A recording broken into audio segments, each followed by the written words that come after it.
чын аты Ашралле Төлөн деген болот. Ушу Ноокаттын кулуну. Ушу Алматы шаарында 83-жылдан бери иштеп, жашап келатышат. Ушу милицияда иштеп жүрдү. Милициядан кийин инкассация тармагында иштеп, канча жыл. Кудай кааласа ушу бүгүн миллиардтар ташып турду акчаларды. Ооба. Миллиард акчаларды ташып, кудай кааласа. Ушу бүгүнкү күн кудай кааласа туулган күнү болуп 63 жашка чыгып, пенсия курагына келип, ардактуу эми эс алууга чыккан учур эми кудай кааласа. Ташке пандемиядан баштап ушу иштериңизге ийгилик. Топ жүзүм экөөңүздөр мына 83ден бери канча жыл болуп калды мисалы? 39. 41 жыл. 41 жылдан бери. 41 жылдан. Алла таала насип болуп ушу жердин тузун 41 жыл ушу жерде эмгек этипсиз. Ушу Алматыга келгенден бери иштеп атасыздар. 41 жыл уже стаж. Милициядагы званиясы кайсыга чейин бардыңыз? Милицияда да жакшы эмелерге должносттордо отурду. Канча балдар тарбиялап өстүрүп, өндүрүп. Канча балдар Колуңуздан чыкты. Топчулук жежебиздагы эмеде иштеди. 12-чи больницада, 12-чи больницада медицина тармагында. Канча жыл медицина тармагында иштеп. Ошо Эсен деген уулдары бар, кудай кааласа Эсен дагы атасынын жолун жолдоп, азыр ушу милиция орган кызматкери иштеп атат. Кеч жагында офицерский звание алды, лейтенант деген окууну бүтүрүп, азыр ичинде жакшы ийгиликтерге жетип атат. Баарыбызды сүйүнтүп, баарыбызды кубантып.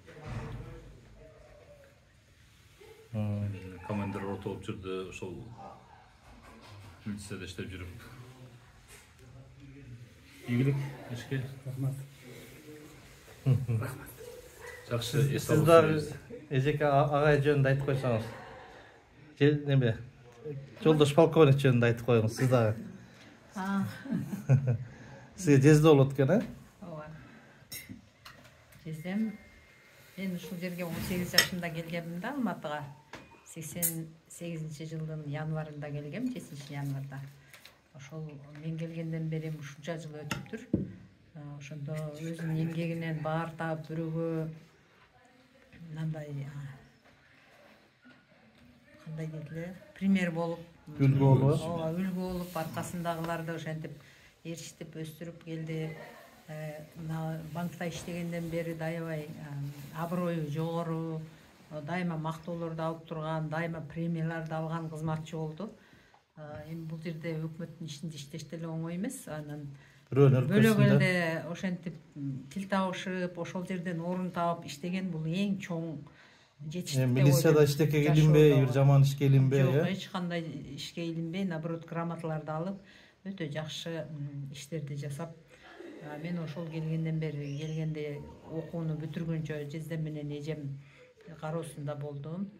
Одан кийин биз өзүбүз да үй бүлө болуп, түндүк көтөрүп, үй бүлө болгондон кийин бөлүнүп чыктык. Одан кийин да биздин ушул жердеги атабыз менен апабыз деп айтабыз. Себеби биздин эң аксакалыбыз. Анан биринчи ошол биз тараптан Алматыга жол ачкандар да ушул эжем менен жездем деп эсептейбиз.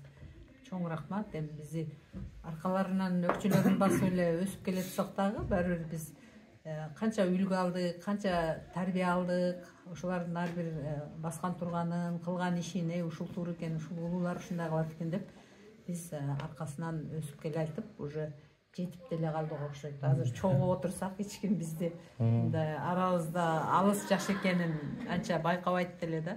Ошол үчүн эми жездеме айтарым чоң рахмат. Ар бир адам өзү бир жерде жылбай канча жыл иштесе, мисалы 30 жыл иштеп атат да, 30 жыл иштесе, ал адам, значит, ошол өзүнүн кесибин жакшы билген адам, аны жогору жактагыларда жөнөткүсү келбейт, начальстводагы. Ошол үчүн ошондой батып иштейт. Жездем экөөбүз ошондой кызматчыларданбыз да.